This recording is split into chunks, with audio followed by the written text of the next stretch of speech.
에베소서는 교회를 향한 편지입니다. 에베소서를 기록하던 시기에 사도 바울은 로마 감옥에 갇혀 있었습니다. 감옥에서 바울이 간절히 소원한 것은 에베소 교회를 비롯해서 여러 교회들이 하나님의 부르심에 합당하게 행하는 것이었습니다. 사람이 모이면 안타까운 일들이 있습니다. 사람이 모이면 다 문제가 있습니다. 서로 감정도 다르고 그렇습니다. 그렇게 사랑해서 부부가 돼서도 이렇게 싸우잖아요. 부부가 돼서 또 가정이 분열되기도 합니다. 교회는 하나님께 부름받은 사람들의 모임입니다. 그러면 교회가 부르심에 합당하게 하는 것이 무엇인가 하는 것을 우리가 생각해야 합니다. 오늘 저희들은 부름받은 사람들입니다.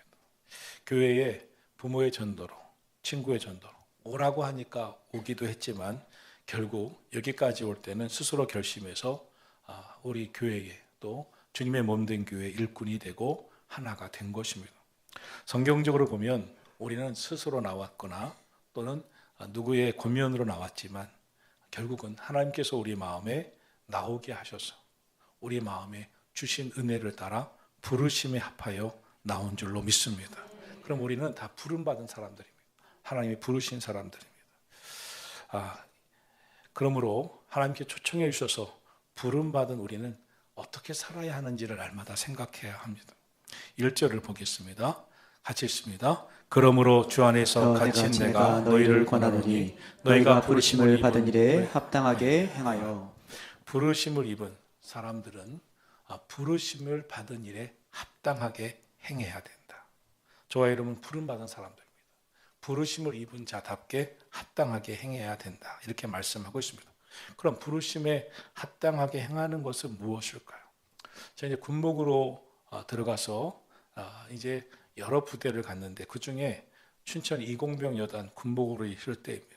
우리 여단장은 아침 상황회의에 꼭 군목, 이 군종 참모가 와서 회의에 참석해주고 또 부대에 무슨 일이 있으면 즉각적으로 그 시간에 기도를 해달라고 합니다. 그래서 항상 7시 30분에 새벽 기도를 마치고 다른 부대에서는 조금 쉬었는데 여기는 매일같이 들어갔어요.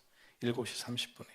그래서 지휘관과 참모회의를 참석하면 이 목사님 뭐 의견을 내시라고. 제가 꼭 부대에 대해서 압니까? 그렇지만 아는 것처럼 얘기를 하고 기도 요청을 하면 기도를 했습니다. 그러면 바로 7시 30분에 7시 50분까지 이 상황회의를 마치면 옷을 갈아입고 8시서부터 30분 동안 온 부대가 뛰었어요. 그러면 지휘관이 여단장이 앞장서는데 그 옆에 꼭 목사님이 같이 뛰라고 그러는 거예요. 그래서 제가 이 부대에서 매일 아침 이렇게 뛰었습니다. 그래서 항상 이 지휘관이 여단장이 뛰면서 목사님 저 교회 십자가가 보이죠? 기분이 너무 좋지 않아요? 쳐다보면서 뭐 이렇게 좋아요, 좋아 이렇게. 그 부대에서는 제가 그 부대에 합당하게 행하려면 매일 이제 상황에 가고 또 같이 뛰어야 됐습니다. 그럼 뛰고 나면 마지막 그 뛴 자리가 어디냐면 그 부대 그 장교들, 그 간부들 목욕탕입니다. 아주 어마어마하게 큽니다. 그러면 부대 간부 목욕탕에 다 들어가라 다. 나는 집에 가고 싶은데 목사님 빨리 오세요. 그런데 들어가서 또 옷을 다 벗습니다. 다 같이 옷을 벗으면 부대는요 신기합니다. 지금 모르겠어요. 제가 95년도 그때는 이 지휘관의 그 샤워기가 제일 높아요. 자기 샤워기가 이렇게 낮아요. 그래서 지휘관 제일 높은 데는 저기 여단장 샤워기구나. 그걸 모르고 처음에 저기서 했더니 툭툭 치더라고 저를. 다른 사람 옆으로 가라고. 그럼 그 옆에 저쪽 밖에 있으니까 또 목사님 오시라고. 자기 옆에서 또 샤워를 하라고 그래요. 샤워를 하다가 또 감동이 되세요. 이분은 감동이 많으세요. 그래서 목사님 오늘 꼭 기도를 받고 싶습니다. 다 벗었잖아요, 다. 그러면 이 기도 받는 게 한 달에 한두 번은 꼭 있어요. 그러면 제군들 잠시 내가 목사님과 기도를 받아야 되겠네. 그러면 그 벗은 몸으로 다 나가요. 그 장교 대령서부터 뭐 다 나가요. 그러면 우리 벌거벗은 몸으로 둘이 앉아 있어요. 그럼 그분이 제 앞에 이렇게 머리를 숙이고 무릎을 꿇는데 그 자리가 참 안 좋아요. 그건 제가 이렇게 안수기도를 또 해야 돼요. 이것이 그 부대에서 제가 맡은 목입니다. 그리고 이 지휘관이 샤워 그 뭐죠? 그 한증 뭐야죠? 뜨거운데 한증막? 어? 사우나 거길 들어가면 거긴 나밖에 못 들어가요. 다른 사람 제분들 저쪽으로 가게. 목사님들 저는요 오래 못 있습니다. 뜨거운데. 근데 이분은 오래 있어요. 그래야 거기서 또 참아야 됩니다. 얼굴이 꾸나꾸나하고. 그럼 이제 그때 또 젊었잖아요 제가. 이렇게 해서 이렇게 흔들면 좀 나가게 해달라는 건데 목사님 괜찮으시죠? 목사님 젊으셔서. 그럼 거기서 또 견디면서 또 어느 날은 그 안에서 또 안수기도를 받기를 원하세요. 그래서 제가 거기서 안수기도도 하고 그런 적이 많았습니다. 이것이 그 부두에서 제가 원한 겁니다. 제가 이제 또 서울에 부목사로 제대하고 왔어요. 근데 이 목사들은 월요일은 항상 쉽니다. 근데 우리 담임 목사님은 월요일 날 7시에 항상 첫째 주는 아랍 선교, 둘째 주는 캄보디아 선교, 셋째 주는 필리핀 선교, 이런 아프리카 선교. 이거를 매주 월요일 날 하는 거예요. 그럼 월요일 날 7시 전에 6시 반부터 가서 그 주차 안내를 해야 돼요. 부목사들이 다 같이 셋이서 나와서 주차 안내를 합니다. 그것이 그냥 저는 못하겠는데 이게 통하지가 않는 거예요. 그냥 제가 거기에 맞게 해야 되는 것입니다. 이것이 제가 합당하게 하는 것이면 여러분 모든 것은 내가 해야 할 합당하게 행해야 할 것이 있습니다. 우리 교회 교육자들도 교육자가 됐으니까 성도님들은 자유가 있지만 교육자들은 새벽 기도를 합니다. 새벽 기도에 안 나오면 괴로워합니다. 저를 보면서 아주 머리를 숙여요. 그날은 새벽 기도에 안 나오는 날도 많은데 어떤 분은 매일 머리를 숙여요. 저만 보면 머리를 숙이죠. 저를 보면 미안하니까 새벽 기도에 나와야 되니까. 여러분 새벽 기도에 안 나왔다고 머리 숙이시는 분은 없잖아요. 무슨 죄송해요. 창피해. 새벽 기도에 못 나와. 이런 분 한 번도 못 봤어요. 있었어요? 있어요? 안 그러시잖아요. 손은지 권사님 한 번도 못 봤는데 앞으로 보기를 원합니다. 우리 그런 분들이 없잖아요. 그런데 교육자들은 그렇습니다. 그럼 구원받은 성도들이 교회 공동체가 돼서 부르심에 합당하게 하는 것은 무엇일까요? 오늘 성경은 우리가 어떻게 하는 것이 부르심에 합당하게 행하는 것일까? 오늘 뭐라고 말씀하시는지 한번 보겠습니다. 뭐라고 말씀하시고 계시나요? 부르심에 합당하게 사는 것은 무엇일까? 한번 보겠습니다. 우리 한번 2절, 3절 함께 읽어보겠습니다. 모든 겸손과 온유로 하고 오래 참음으로 사랑 가운데서 서로 용납하고 평안에 매는 줄로 성령이 하나 되게 하신 것을 힘써 지키라.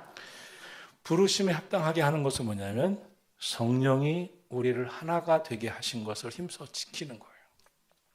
그러면 성령이 우리를 하나가 되게 하신 것을 힘써 지킨 것, 이미 성령님이 주님의 몸된 교회에 지체된 우리들을 하나가 되게 하셨는데 하나가 되게 하신 것을 힘써 지키는 방법이 뭐냐면 첫째 2절 항상 모든 일에 겸손하고 또 온유로 하고 또 오래 참음으로 하고 사랑 가운데서 서로 용납해서 성령이 우리를 하나가 되게 하신 것을 힘써 지키는 것이 부르심에 합당하게 하는 것입니다. 그러므로 먼저 부르심에 합당하게 하는 성도, 부름받은 성도다. 부름받은 성도는 부르심에 합당하게 행동해야 된다 하는 것을 우리 명심해야 됩니다. 구원받은 성도는 구원받은 일에 머물러 있으면 안 됩니다. 난 구원받았어. 됐어. 천국 가면 됐지. 이건 아닙니다. 이 땅에 태어난 자녀는 성장하기를 원합니다. 자녀가 잘 성장하기를 원합니다. 또 좀 더 크면 지성적으로도 성장하기를 원합니다. 인격적으로도 성장하기를 원합니다. 우리는 머물러 있으면 안 됩니다. 우리는 늘 합당하게 행하면서 주님이 원하시는 자리로 성장해 가야 합니다. 머물러 있는 것은 어떻게 보면 세월을 낭비하는 것입니다. 그리스도인의 신앙생활은 신앙생활입니다. 명사가 아니라 동사입니다.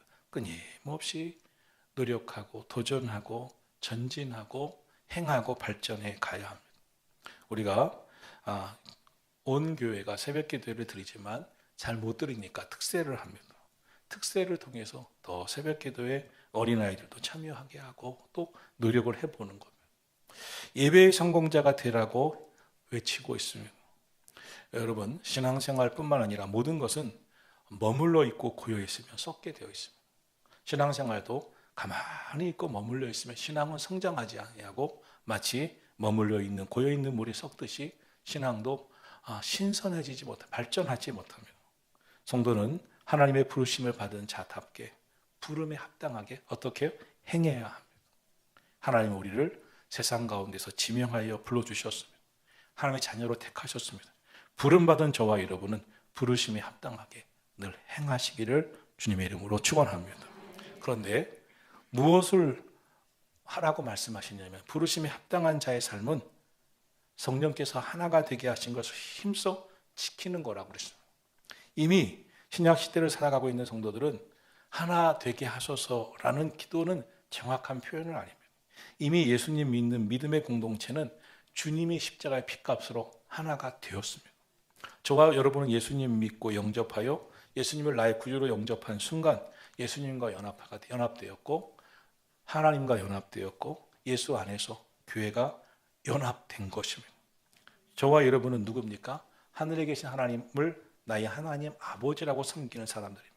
여기 하나님을 하나님 아버지라고 믿지 않는 사람은 없을 겁니다. 예수님을 나의 구주로 믿고 예수님을 영접하여 구주로 믿는 사람들입니다. 여기 예수님을 나의 구세주라고 믿지 않는 사람들은 없습니다. 예수님을 구주로 영접하여 주님의 몸된 교회의 믿음의 가족이 되었습니다. 우리 모두는 교회의 일원이고 믿음의 가족된 사람들입니다. 이미 예수 안에서 하나님을 아버지라고 믿고 예수님을 나의 구세주라고 믿고 주님의 몸된 교회에서 믿음의 가족된 우리는 누굽니까? 이미 주님이 하나 되게 하신 사람들인 줄로 믿습니다. 그런데 성령의 하나 되게 하신 것을 힘써 지키라고 하고 있습니다. 왜 힘써 지키라고 했을까? 이미 하나가 되게 하셨는데 힘써 지키지 않으면 하나가 되게 한 것을 깨는 일이 있기 때문에 그렇습니다. 악한 영은 분열의 영입니다. 사탄은 우리를 분열하게 만듭니다. 죄를 짓고 나서 하나님과 우리 사이를 분열시켰습니다. 사탄은 끊임없이 교회를 분열시키고 성도들의 가족을 분열시키고 우리를 믿음 안에서 살지 못하도록 분열시킵니다. 그래서 성령이 하나가 되게 하신 것을 힘써 지키라고 말씀하고 있습니다. 여러분, 교회 안에서 우리가 이미 예수님 믿는 믿음으로 하나가 됐지만 하나가 되게 한 것을 힘써 지켜나가기를 예수님 이름으로 축원합니다. 여러분, 가족도 결혼도 그렇습니다. 제가 결혼식 주례할 때마다 그렇습니다. 왜? 사람들은 사랑하고 더 행복하게 살기 위해서 가족을 이루는데 왜 부부가 되고 가족이 되어서 그렇게 다투고 서로 미워할까요? 결혼할 때까지는 노력하는데 결혼 이후에 노력하지 않기 때문이죠. 결혼하는 이후에 서로 노력하셔야 됩니다. 서로 애쓰셔야 됩니다. 교회도 마찬가지예요. 교회에 나와서 은혜 받고 교회 일원이 됐으면 성령이 하나가 되게 하신 것을 힘써 지키면서 교회가 하나가 되는 일에 이미 하나가 되게 하셨지만 그 일에 힘써 지키셔야 합니다. 우리 교회 안에서 서로 하나가 되도록 하나가 되게 하신 그 주님의 뜻을 따라서 힘써 지켜나가면서 하나가 되는 일을 분열시키는 일이라면 이러면 안 되지. 서로 하나가 되도록 힘써야지. 그런 교회가 되는 것이 부르심에 합당하게 행하는 것인 줄로 믿습니다. 왜 그렇게 행하라고 말씀하냐면 4절에 보면 몸이 하나요 성령도 한 분이시니 이와 같이 너희가 부르심의 한 소망에서 부르심을 받았기 때문이다. 우리는 주님이 몸된 교회의 지체들입니다. 몸은 교회를 말하죠. 바울은 교회를 그리스도의 몸으로 비유했습니다. 그리고 이렇게 말했어요. 고린도전서 12장 17절에 너희는 그리스도의 몸이요 지체의 각 부분이라. 주님은 주님의 몸된 교회에 우리를 각 지체로 부르셨습니다. 그리고 영적으로 볼 때 우리는 주님의 몸된 교회 지체입니다. 우리는 교회라고 하는 공동체의 일부입니다. 그러니까 이미 주님 안에서 하나가 됐고 각 지체입니다. 우리 온몸의 손과 발이 따르지 않지 않습니까? 손이 아프면 다리도 아픈 거고 온몸이 아픈 거듯이 교회는 연합해서 하나가 된 것입니다. 독립된 개체는 없습니다. 손만 존재할 수 없고 머리만 존재하지 않습니다. 우리는 교회 안에서 다 모든 교인들이 하나가 되게 하셨다는 것을 기억하면서 우리 각 지체로서 연합되어 있음을 기억하고 살아가기를 주의 이름으로 축원합니다. 여러분, 이 세상에 살면서 가족들도 부부도 또 내 피를 물려받은 자식도 마음에 안 들 수 있습니다. 하나가 안 되고 마음에 안 들 수 있어요. 그런데 어떻게 하는 겁니까? 참고 사랑하는 거예요. 사랑하면서 사는 거예요. 이해하면서 사는 겁니다. 교회는 믿음의 가족입니다. 서로 사랑으로 용납하면서 나아가기를 주의 이름으로 축원합니다. 그러면 어떻게 하나가 되기 위해서 힘써야 한다고 말씀하고 있습니까? 이 말씀을 보고 오늘 마칠게요. 2절입니다. 다 같이 읽겠습니다. 2절 시작. 모든 겸손과 온유로 하고 오래 참음으로 사람 가운데서 서로 용납하고. 첫째, 모든 겸손입니다. 그리스도인의 덕 가운데 가장 으뜸되는 것은 겸손이죠. 성 어거스틴도 그리스도인의 첫째 되는 덕이 겸손이다. 우린 겸손해야 합니다. 겸손이란 하나님 앞에서 자신의 내가 피조물인 것을 인정하는 태도입니다. 남을 나보다 귀하게 여기는 것입니다. 참 귀하신 분이다. 귀하신 분이다. 그리스도인들은 교만이란 목에 힘주는 것만을 말하고 있지 않습니다. 열심히 봉사했는데 나를 알아주지 않는다고 시험에 드는 것도 교만입니다. 나를 무시하는 것 같아. 나의 인사를 잘 안 받아. 그것도 교만입니다. 우리는 언제까지 겸손하지 못합니까? 자신이 피조물이다. 구원받았다. 주님의 은혜로 주님의 십자가의 피값으로 구원받은 자였고 그렇지 않으면 나는 죄인이므로 영원히 지옥 형벌 받을 수밖에 없었던 것을 망각할 때입니다. 여러분, 우리는 주님의 놀라운 은혜로 예수님의 십자가의 피값으로 구원받은 자임을 기억하시기를 축원합니다. 주님의 십자가의 피값이 아니면 우리는 내 죄로 말미암아 지옥 형벌 받을 자입니다. 그런데 주님의 은혜로 구원받았습니다. 그것을 안다면 정말 하나님의 은혜가 감사하고 또 내가 어떻게 사람들이 나를 무시하는 것 같아도 무시한다고 생각하지 않습니다. 주님의 그 주의 몸된 교회에 동참하는 것만 해도 감사하고 봉사하는 것만 해도 감사하고 주님의 자녀로 사는 것만 해도 구원받은 것만 해도 감사한 거 아닙니까? 성경은 말씀합니다. 우리가 성령께서 하나가 되게 하신 것을 힘써 지키는 방법 중에 첫 번째가 겸손해야 된다. 우리 겸손해서 서로 하나가 되기를 힘쓰시기를 축원합니다. 두 번째는 온유로 하고 그랬습니다. 온유란 말은 잘 통제되고 절제되고 있는 힘입니다. 자기를 잘 통제하는 사람이 바로 온유한 사람입니다. 즉 자기를 잘 조절하는 사람이 온유한 사람입니다. 어떤 사람은 화가 나면 막 못 참아요. 못 견뎌요. 그러면서 말합니다. 나는 원래 화가 나면 그런 사람이야. 온유한 사람이 아닙니다. 자기 통제를 잘하는 사람, 자기를 절제를 잘하는 사람, 이런 사람이 온유한 사람입니다. 신앙생활을 하면 할수록 온유해지는 것입니다. 우리가 화가 난다고 다 화내는 사람이 어디 있어요? 내가 어떤 감정이 있어도 정말 내 마음을 다스릴 줄 알아야죠. 우리는 온유한 사람입니다. 온유한 사람은 믿음이 강한 사람입니다. 동시에 아주 부드러운 마음입니다. 여러분, 부드러운 마음을 갖고 믿음으로 자기 통제를 잘하고 절제를 잘하시기를 주의 이름으로 축원합니다. 온유의 반대는 자기 통제를 잃어버린 사람입니다. 쉽게 감정 폭발하고 쉽게 분노하고 쉽게 신경질을 내고 갑자기 어떤 그거 하나 꽂히면 폭발하고 이런 사람은 온유하지 못한 사람입니다.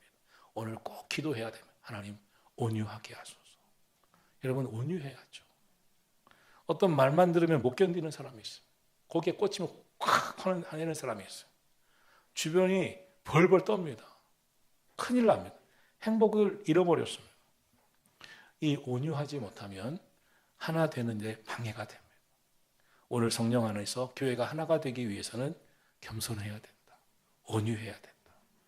올 한 해 속회에서 다 온유하시기를 축원합니다. 이번 주 속회에 모여서 손을 잡고 온유합시다. 온유합시다. 절제 잘하셔야 돼요.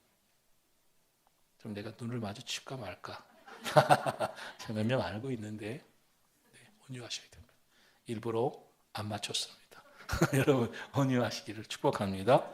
예수님은 정말 온유하신 분이셨습니다. 그러셨죠. 자기를 절제하셨고 통제하셨습니다. 예수님이 하신 유명한 말이 있습니다. 나는 마음이 온유하고 겸손하니 너는 내게 배우라. 나의 멍에를 베고 내게 배우라. 예수님이 배우라고 하셨어요. 예수님 마음은 온유하고 겸손하니 너희는 나의 멍에를 베고 내게 배우라.